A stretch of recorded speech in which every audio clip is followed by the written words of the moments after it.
देखो केंद्र ये कहाँ है, दिल्ली में है और राज्य कहाँ है, हर राज्यों में है।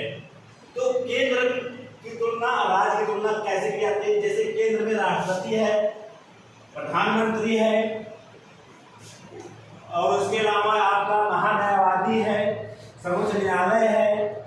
ऐसे पद जो मुख्य मुख्य पद होते हैं केंद्र में होते हैं, वही राज्य में होते हैं।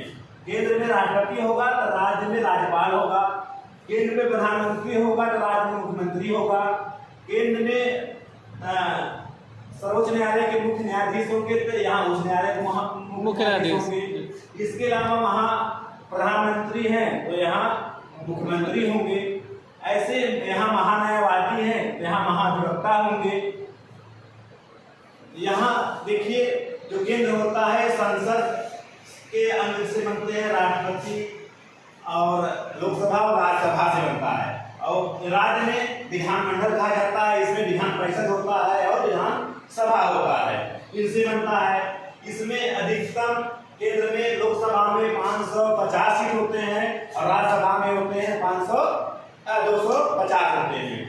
लेकिन यहाँ राज्यों में यहाँ विधान परिषद है, अलग अलग राज्यों का सीटें हैं। केवल 6 राज्यों में विधान परिषद है, जिसमें से आपका आंध्र प्रदेश है, तेलंगाना है, बिहार है, महाराष्ट्र है, यूपी है और कर्नाटक है। जिसमें इस विधानमंडल में विधानसभा और विधान परिषद आते हैं। तो यहाँ इसकी तुलना इससे की जाती है, केवल इसमें अनुच्छेद का बस फेरबदल है। पावर सब कुछ जो केंद्र के लोगों को होता है वही राज्य के लोगों को होता है। पावर एक ही जैसा होता है। ये केंद्र में जो पावर होता है यहाँ राज्यों के जो भी पदाधिकारियों का पावर होता है। सिर्फ फर्क है कि जो हमारे अनुच्छेद हैं, आर्टिकल हैं, उसको ध्यान देना है कि केंद्र के जितने भी पद, राष्ट्रपति, प्रधानमंत्री, जितने भी सर्वोच्च न्यायालय के मुख्य न्यायाधीश हो गए, महान्यायवादी हो गए, इस आर्टिकल के तहत है। बस आर्टिकल ध्यान देना है, पावर एक जैसा ही है लगभग।